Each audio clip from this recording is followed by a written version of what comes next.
It's Tuesday, May 26th. This is CTV at 6. Here's what's making news tonight. Is a new city council in St. John going to make public safety the priority? A remarkable rescue of a pup from a Cape Breton home engulfed in flames. Showery conditions tomorrow with temperatures cooling into the end of the week. Live from our Maritimes News Center, this is CTV News at 6. Here is Todd Battis. Good evening. There are high hopes and expectations for St. John's new city council, soon to be sworn in.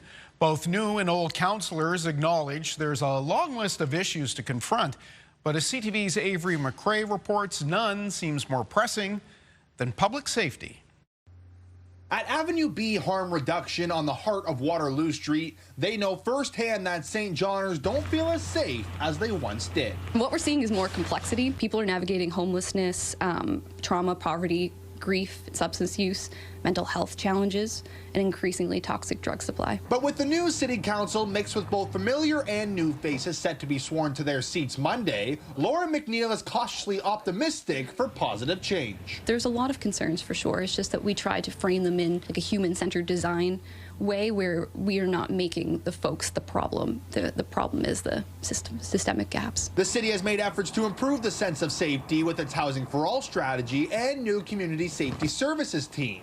It's made a difference for business owners like Alex Coffin. The visibility of the security that they've hired has been good. I do feel like when I do visit other cities that, we do have a very safe uptown here in St. John. Eric Savoy was elected as a first-time councillor in Ward 3, where the bulk of the concerns reside.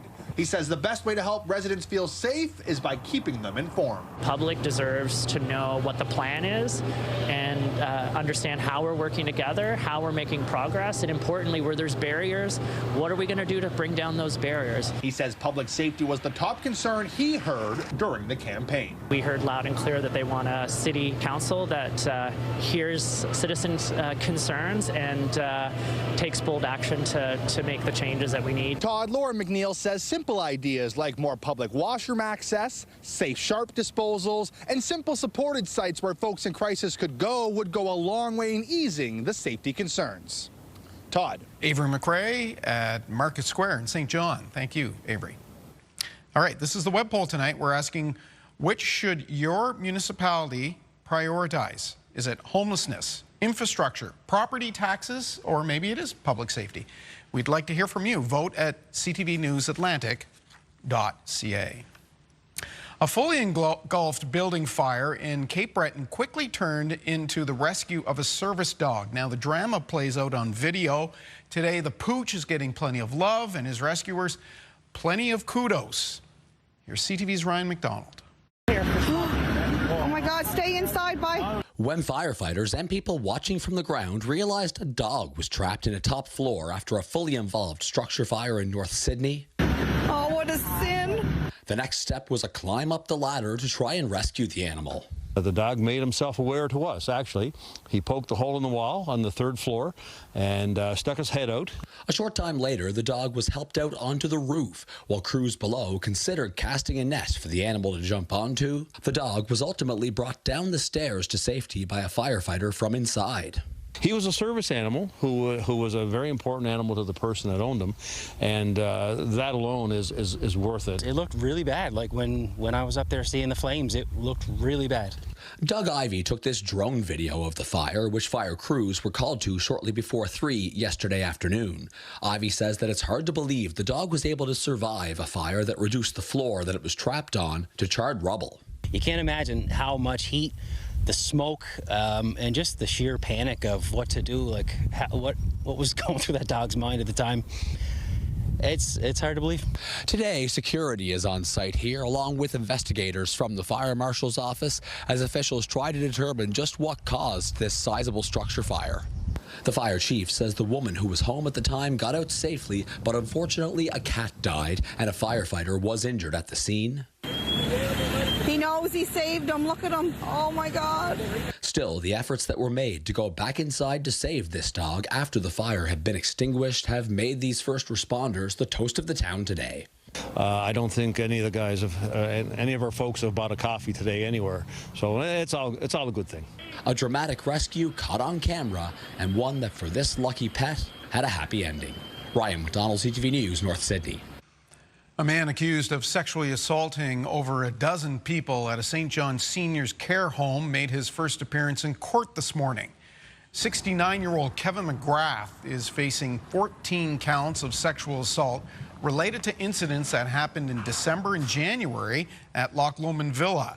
It was a full courtroom for the first public appearance from McGrath since the alleged incidents. Victims' families and Loch Lomond's CEO declined to speak with reporters. Police had previously told CTV News the accused was a family member of a resident at the nursing home. He will be back in court in late June.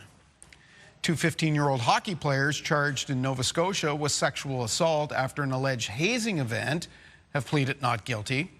One youth appeared in Truro court. The other was represented by their lawyer.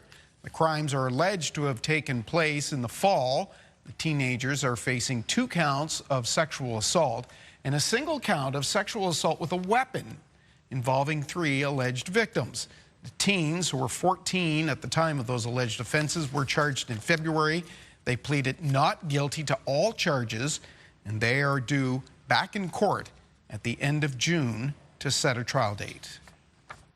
Get the Maritime's top stories, breaking news alerts, and watch live. Download the CTV News app.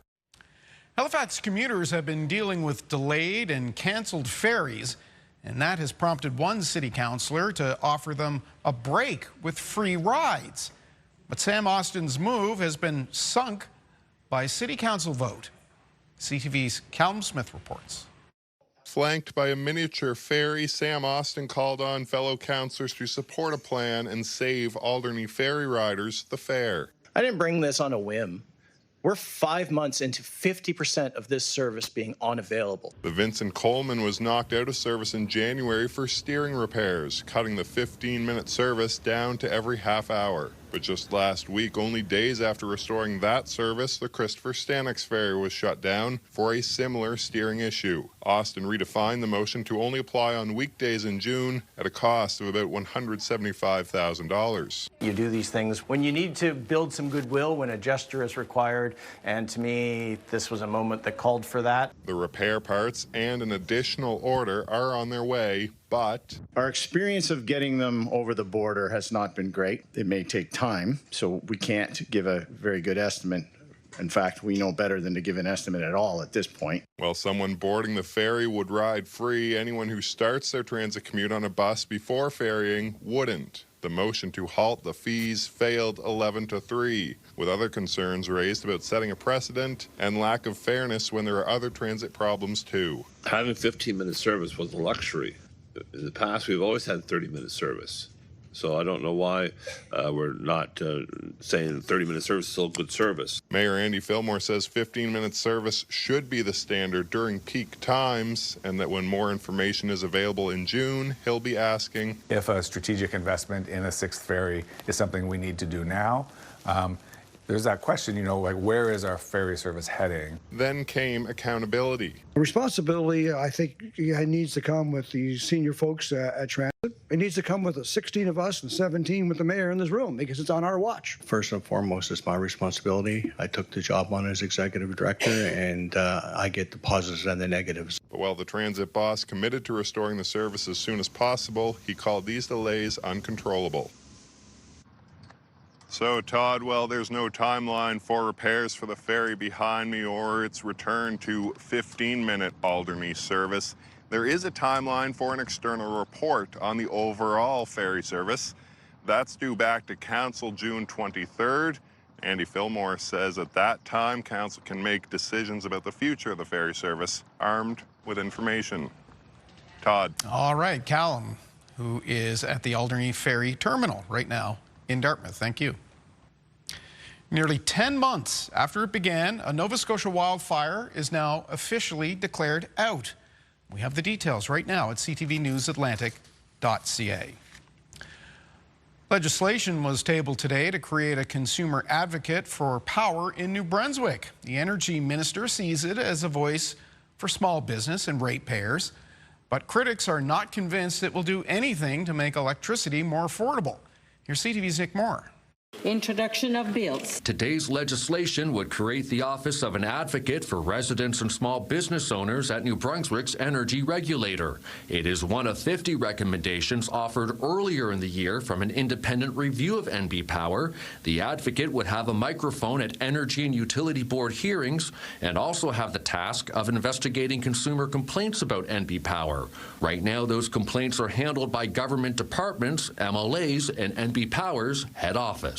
To be honest, NB Power does deal with a lot of it, but I think at this point we need to build that other avenue, because sometimes they don't answer. We still get emails that I didn't get my answer, I want more. Randy Hatfield of the St. John-based Human Development Council says the role of the new advocate is a positive development because it will give better representation at the EUB for residential ratepayers who are struggling. The current intervener, for instance, is forbidden by law to represent the interests of any particular class.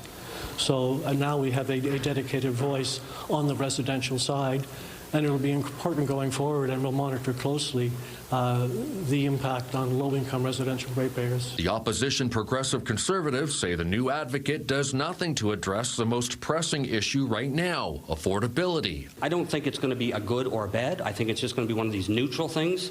But people in New Brunswick don't want neutral. They say, what are you doing to stabilize rates? What are you doing to lower rates? That's the real question, and this government is failing on that. The Green Party says the process of residents making a complaint against NB Power could be easily fixed by NB Power itself. Constituent calls have been cut off on their electricity. We're able to negotiate fairly easily a repayment scheme so they can get hooked back up again. NB Power should be able to do that themselves. If the bill does go through, the provincial government says the new Consumer Advocate's office could be up and running by next April. Nick Moore, CTV News, Fredericton.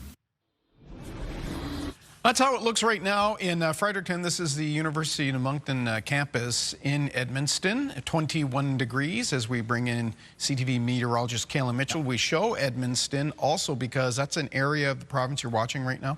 Yeah, that's right. They've had some rain move in, accompanied by a couple of small thunderstorms. No severe thunderstorm watches or warnings with those, but of course lightning is dangerous at any time. So if you have some thunder rolling around your area in the northwest of New Brunswick, you should be heading inside and waiting it out. They will of course add onto some of the rainfall totals that the northwestern corner of New Brunswick picked up through the first part of this week. Here's a look at some select rainfall reports from around the Maritime region from that wet weather system that did end a relatively dry stretch of weather for the region, so we were glad to get that one.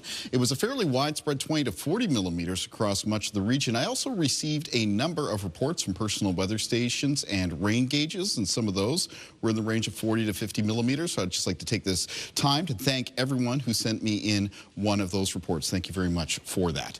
All right, let's get back to some current conditions. There's the rain coming into northern and northwestern areas of New Brunswick. There's still a little bit of lightning with it. So like I said, as this continues to work its way into the northern half of that province, there will be a continued risk of a thunderstorm as we make our way through this evening and tonight. Even a lower chance that later this evening and tonight there could be a thunderstorm down the vicinity of the Fredericton area. That would be between around 10 p.m. and midnight. And then heading into the overnight hours, some of the wet weather from this weather system is going to continue to move into other parts of the Maritime. So we are expecting to pick up some additional rainfall amounts of mostly a few to several millimeters where it's just showers. However, if there is a downpour or a couple thunderstorms that move through, that could push rainfall amounts locally higher into the range of around 10 to 20 millimeters. And one of the areas that is most likely will be around northern and western areas of New Brunswick, where we have some of those downpours, a few of those thunderstorms moving in this evening. More in the forecast, including the extended range outlook, Todd, when I'm back a little bit later on. Okay, we'll see you in a few minutes for that. Thank you. A large group of mourners, including captains of industry, politicians, athletes, friends and family, gathered to say goodbye to Robert Irving today. The ceremony was held in Sussex. CTV's Bruce Frisco joins us in the newsroom. Bruce, pretty clear that he was well respected by a wide cross-section of the public. Certainly very true, Todd. The tributes, as you say, have been pouring in since Robert K. Irving died of cancer last week. The co-CEO of J.D. Irving Limited, widely praised by individuals, organizations, and even governments.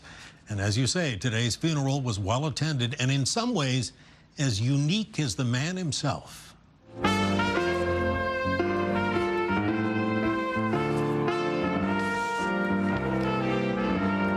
A trumpet medley of songs of hope, part of the program at the Saunders Irving Chapel at Kingswood University.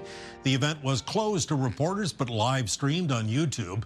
Fiercely proud of his maritime roots, the proceedings included a poem written by Irving's mother and read by his sister. Oh, beautiful, beautiful New Brunswick, of forests, mountains green, with lakes and winding rivers to gentle flowing streams. My mother gave us a great foundation for life, and Rob, of course, and the rest of us, great foundation for life, and in the church, in her faith. And, well-documented fact, she was Rob's biggest Wildcat supporter in the family, no doubt about it. Among his many achievements, Irving did found the Moncton Wildcats, rarely missed a game. In fact, he never left the Moncton area after he established the company's operations there back in 1977. Also set up a number of successful businesses in a variety of sectors, including food and paper products. And his obituary noting he loved to win and took equal joy in seeing other people succeed. Far too many awards and accolades to list here, but Robert Irving was inducted into numerous halls of fame, a member of the Order of New Brunswick. And today's very public goodbye will precede a private family burial. Robert will be laid to rest with his parents at the private family chapel in Bucktouche. And he was only 71 years old, Todd. That's right, a very long battle with cancer. Yeah, nice ceremony. Thank you, Bruce, for that. Of course, Bruce will be back here with the late news at 11:30. A PEI hockey legend, longtime NHL player and Maritime junior coach Forbes Kennedy has died. Born in Dorchester, New Brunswick, and raised on the island, Forbes Kennedy played 603 games in the NHL, often in the enforcer role for Detroit, Boston, Philadelphia, and as you can see there, the Leafs. He was inducted into the PEI Sports Hall of Fame while he was still playing pro hockey in 1968. He spent decades coaching, first in the United States, then back home with the Charlottetown Abbeys, then as bench boss of the Summerside Western Capitals. He did that from 2004 to 2007. Forbes Kennedy, a huge presence on the island, was 90 years old. We're going to take a break. Still to come, showers for parts of the region tonight. Kaylin will have the details. We've got more local news right after this.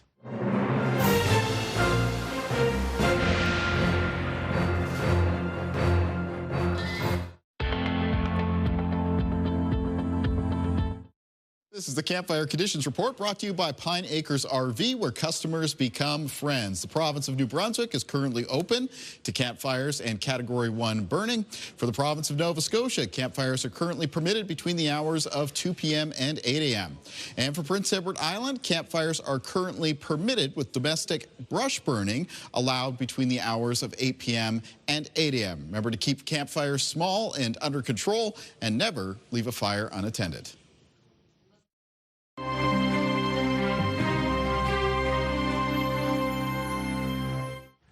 A mental health clinic in Halifax will continue to train professionals and serve low-income Nova Scotians, securing a future that was in doubt. CTV's Jesse Thomas explains. Since it opened in 2023, the Dalhousie Centre for Psychological Health has helped 507 people access mental health and addiction care, many who otherwise wouldn't have been able to access this kind of treatment. Everyone that comes through the door is low income, and so by definition they don't have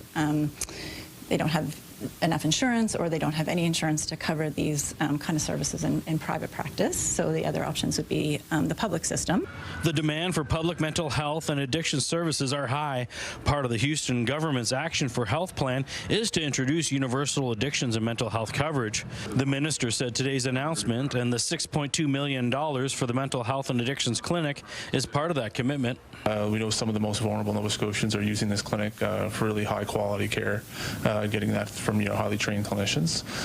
So that's a really positive thing, I think. So the Dalhousie Center for Psychological Health is also a training ground for mental health students and residency trainees who provide the care. Students, they say, are seeking out the Dalhousie Clinic to do their training for the variety of patients they'll care for. Working with clients from all sorts of different cultural groups is really important. Whereas at another clinic, that may be they may end up with a client from a varied cultural group, but here we know that that is a definite exposure to different cultural groups that they'll have. And that's actually what I think is attracting people here. Since opening in 2023, nearly 70 students have trained in the center. Referrals to the health center come from more than 30 community partner agencies they work with across Halifax. Jesse Thomas, CTV News, Halifax. We got a big announcement from NASA today as the space agency looks to build a permanent settlement on the moon. ABC's Rena Roy has the details. America may eventually have its very own home base on the surface of the moon. We are creating a future where exploration is not just an incredible moment in history, but the first foothold beyond Earth for all of humanity. An update to the $20 billion project shared by NASA today will help send the building blocks of the base to the moon every 6 months, with the hope of developing a long-term settlement where people can live and work. We envision the moon base to be hundreds of square miles with different assets, all building up to the objective of permanent lunar presence. NASA estimates that the plan will take place over the next 7 years in 3 phases. First, NASA and its partners will regularly send rovers and technology to test things like mobility, power, and comms. Then the work will begin on building semi-habitable areas for astronauts so that they can start to operate on the moon's surface consistently. Finally, larger habitats and vehicles will be delivered for a permanent setup. That historic Artemis II mission around the moon in April was the first manned mission since the 1970s and helped test key technology necessary for the years-long effort. With Moonbase, Artemis astronauts will stay longer, explore farther, and conduct the kinds of science that advances exploration itself. Now, the next crewed Artemis mission is scheduled for next year with the goal of landing humans on the moon by 2028. Rena Roy, ABC News, New York. Coming up, we'll look to the skies a little closer to home. Showers and cooler conditions are in the forecast to finish May. Kaylin has the details after this.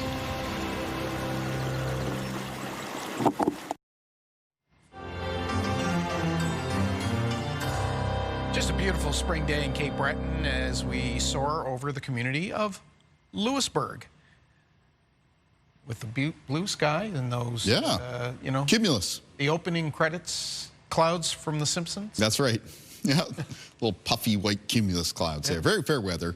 Not really seeing any precipitation out of that. You went further north in Cape Breton. There was a little bit more cloud cover around that part of the island. But generally speaking, today around the Maritimes, it was a mix of sun and cloud. It was deceptively sunny there in Lewisburg, though, because the temperatures were still cool in Cape Breton, as well as Prince Edward Island. More of a cooling effect from the north and northwest wind we were in today.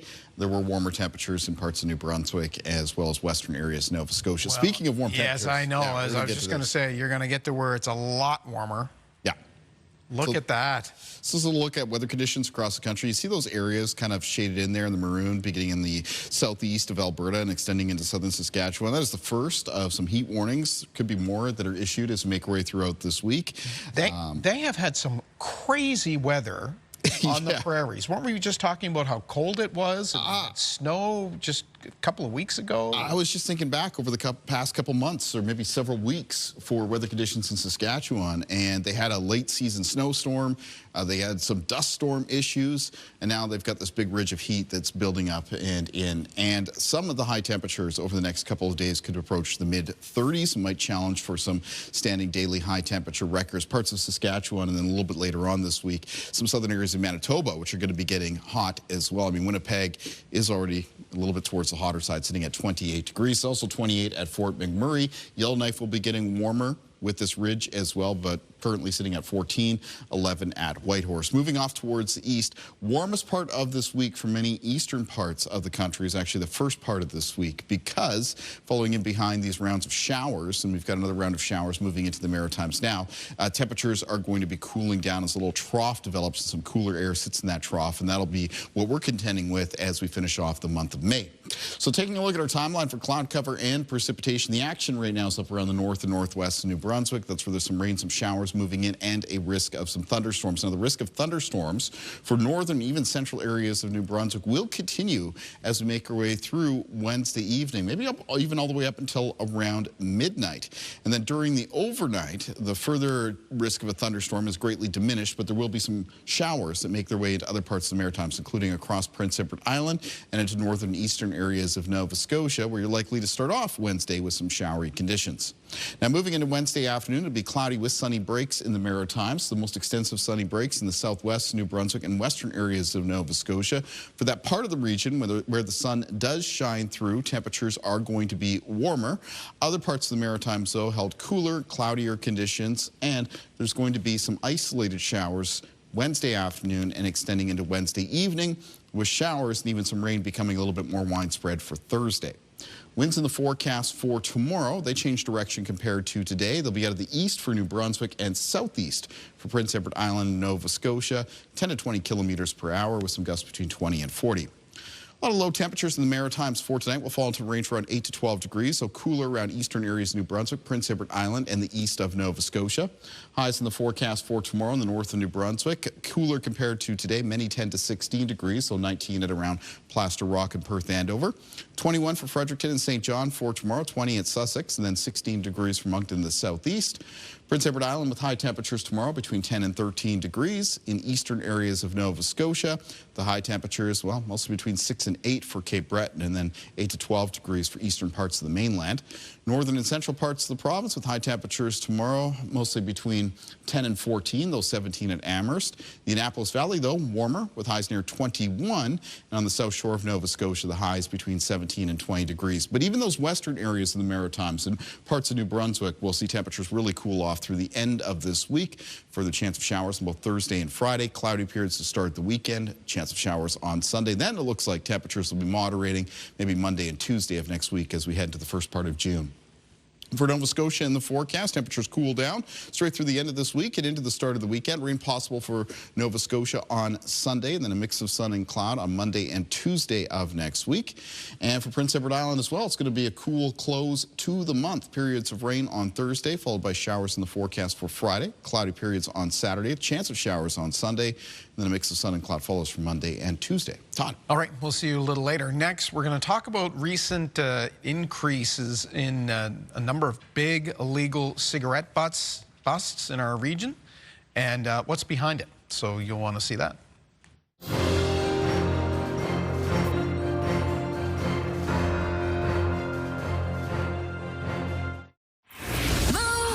Mornings with Aaron and Peter. Hey, it's the final week for a bike a day in May. Qualify one day, win the next. Listen for the Bike Bell tomorrow between 8 and 9.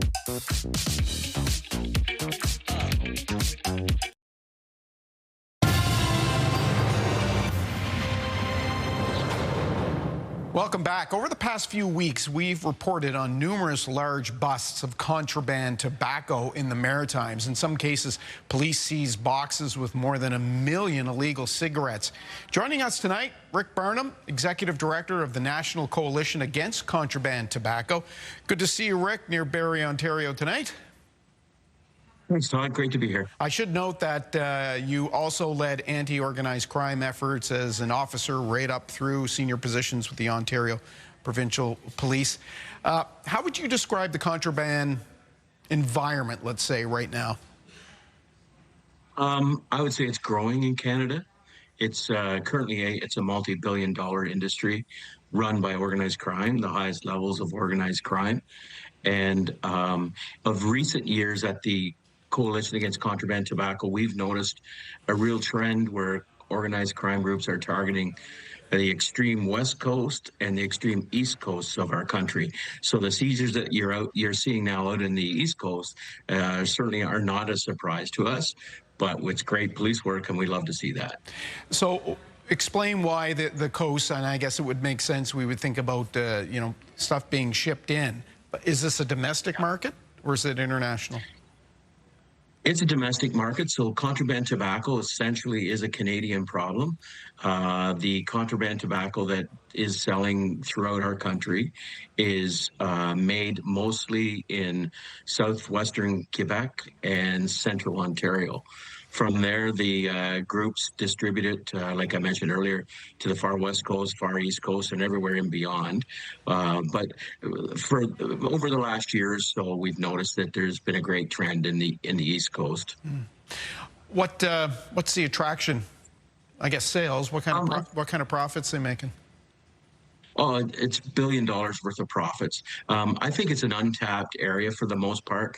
Organized crime work and organized crime is all about setting up networks.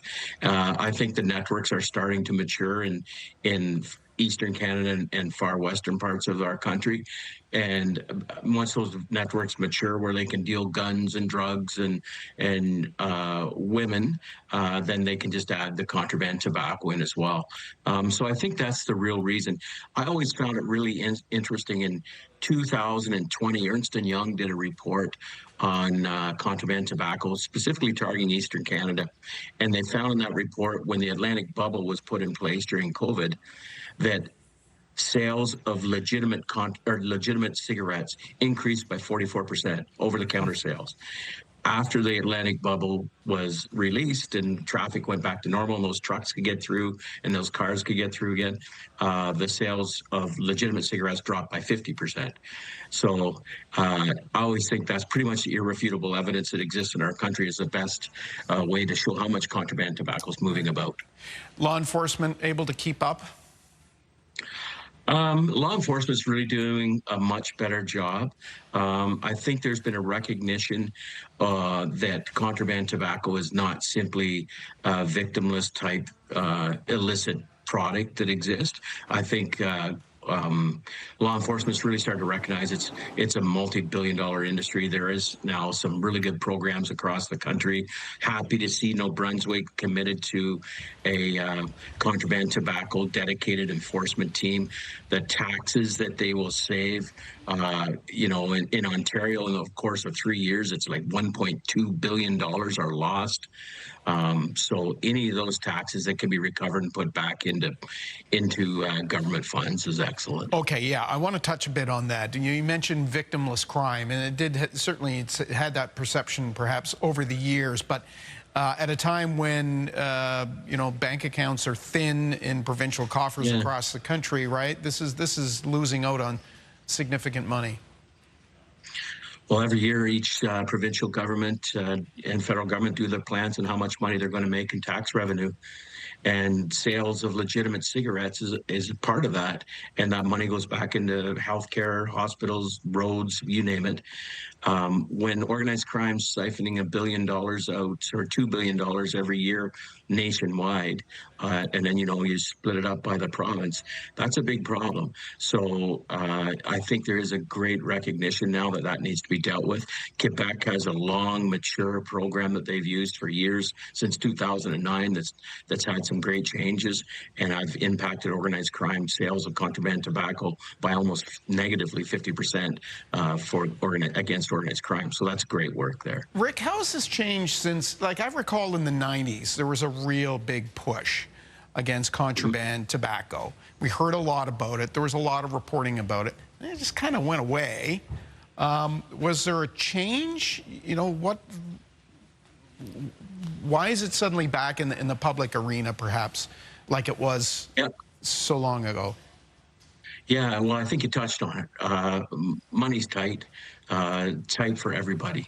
And I think spending $145, let's say, for a carton of legitimate cigarettes compared to $40 for a carton of contraband cigarettes is the main reason that contraband's back. Taxation, significant fines against legitimate tobacco companies. have caused the price of cigarettes to go up. Once they go up, that creates that divide again, and contraband fills in there. And the only ones benefiting really are organized crime groups. It's interesting. There's been some significantly big seizures across the country, not just in contraband, but also like last week, there's one in Winnipeg that the OPP and Winnipeg police did.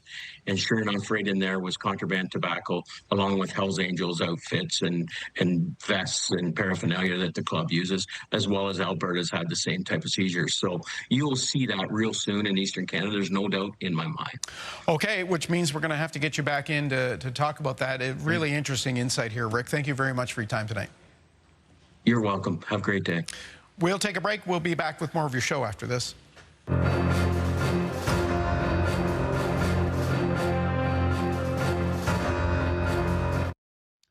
Time for a look at medical news, and doctors in Manitoba are warning of the risk children face from social media and excessive screen time.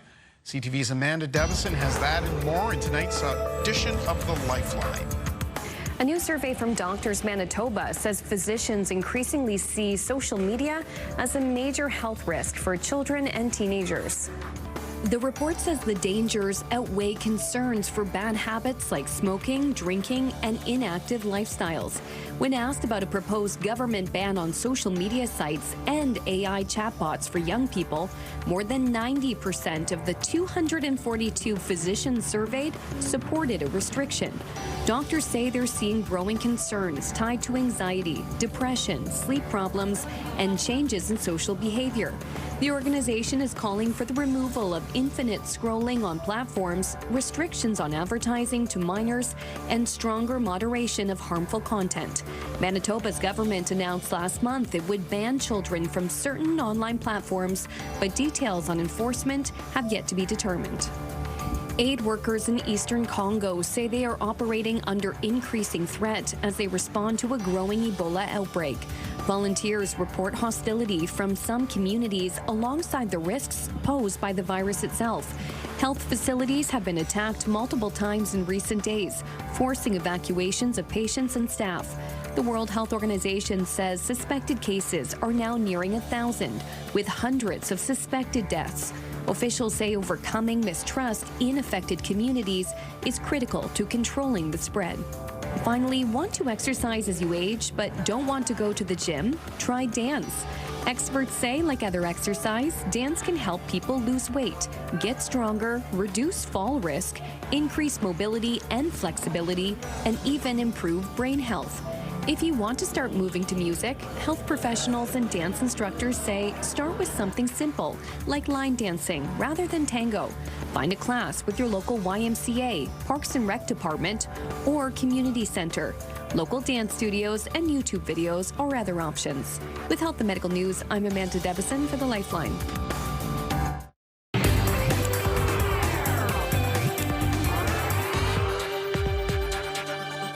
Time for The Scene. The 52nd Annual American Music Awards were handed out last night. The awards ceremony brought the best of the 1990s to the stage, from Queen Latifah to Hootie and the Blowfish. ABC's Sam Champion has all the big moments. This year's American Music Awards had a little something for everyone, including some big reunions, like BTS joining forces for their first award show in 4 years. Opening the show with a performance of Hooligan before picking up the Artist of the Year award. It's an honor to have this precious award once again after everybody done their military service. And the Pussycat Dolls, reminding us of their 2005 hit, Hot Like Me. And the Black Eyed Peas, proving why the night was going to be a good night, back together again for the first time since Fergie left the band in 2018, taking home Best Throwback Song for Rock That Body. I want to thank you to everyone who made TikToks and Instagram videos so that my son would put our song on his playlist. 90s nostalgia last night, alive and well. Whether it was New Kids on the Block in a classic convertible, Hootie and the Blowfish, Or Queen Latifah returning for a second stint 31 years after her first. The energy is crazy in here. Make some noise. And Billy Idol proving at 70 he can still rock the house, performing a medley of his greatest hits.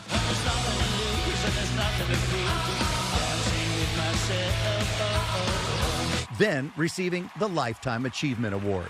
And if you're inspired to create that sense of freedom and pursue a life of art, then all I can say is pick an instrument, find out who you are, and be it.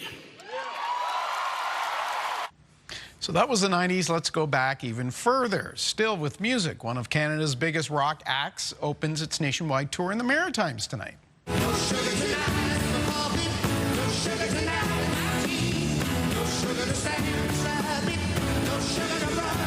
The Guess Who with Burton Cummings and Randy Bachman opened the tour of classic hits at Moncton's Avenir Centre within the next hour.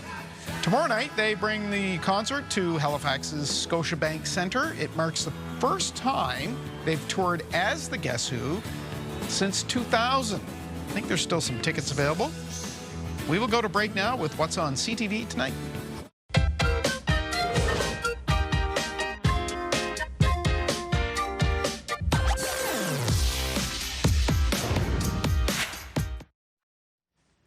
In business news, the Dow Jones ended the day down 118 points. We have a look at how in debt Canadians were at the start of the year, courtesy of the credit reporting company Equifax. Here's BNN Bloomberg's Marilla Fernandez. Equifax puts total consumer debt at about $2.7 trillion. That's up almost 4% from last year. Insolvencies are up almost 19% in the first quarter of the year compared to the same quarter in 2025. They are at a level not seen since 2009, but there are some positive trends. Fewer new credit cards are being printed, a sign consumers are spending less and saving more. And the number of Canadians missing at least one credit payment is stable at 1 in every 21 consumers. Here are the closing numbers for the day. The Canadian dollar is up to 72.40. West Texas Intermediate down to 93.89. Western Canadian Select is unchanged at 78.22. And the TSX lost 177 points today. Those are your business headlines. I'm Marilla Fernandez. Kayla Mitchell is on a warm weather deck with one more look. Yeah, sunny and breezy here as we're moving into the early evening in the north end of Halifax. Let's take a look at our viewer picture for tonight. This is a beautiful morning shot sent in by Anita Day. I want to thank Anita very much for taking the time to send this picture in. This was taken at Upper Lakeville, Nova Scotia from yesterday morning. And Upper Lakeville area for tomorrow, mostly cloudy, low chance of a shower through the day, about a 30% chance, and a little bit cooler with a high temperature near 12 degrees. Day planner for tomorrow, start of the day in the Maritimes, highest chance of showers will be around Prince Edward Island, northern and eastern areas of Nova Scotia. That would include parts of the north shore of the mainland and all the way into Cape Breton. Morning temperatures mostly in the range from around the high single digits to the low teens, so a little bit cooler parts of Prince Edward Island and Cape Breton. And then in the afternoon, it's cloudy with sunny breaks, but the best chance of the sunny breaks will be in the southwest, New Brunswick, and western areas of Nova Scotia, where the sun shines through. Temperatures will be a little bit warmer. Otherwise, we're looking at a lot of highs tomorrow in the region, ranging around the low to mid-teens. Let's see what's ahead on your Morning Atlantic.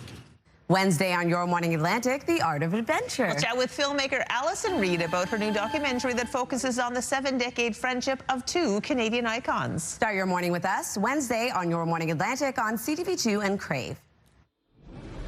Then at 6, it's a bad bet. A major new study looks at the toll online gambling is taking on Canadian men. That's here in your newscast tomorrow night. And finally for us this evening, China's drone technology entered a new era as 33,000 drones performed a record-breaking light show. Look at this. It set a Guinness Book of World Records record for the largest simultaneous drone flight and the largest aerial pattern. The show featured 5 chapters blending technology and culture. Official certification confirmed breakthroughs in scale, design, and aerial display. That's the first time all 3 elements were achieved together. One of the chapters in the show reflected the area of Chinese philosophy of harmony between humanity and nature. Later displays, as you can see, showcase giant pandas, floating islands. That is a light show.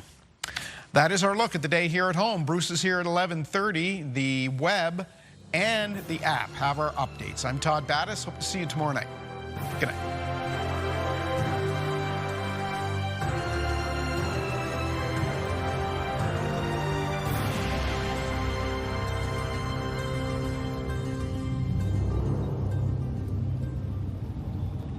CTV News, the Maritime's #1 newscast. Watch live on Crave.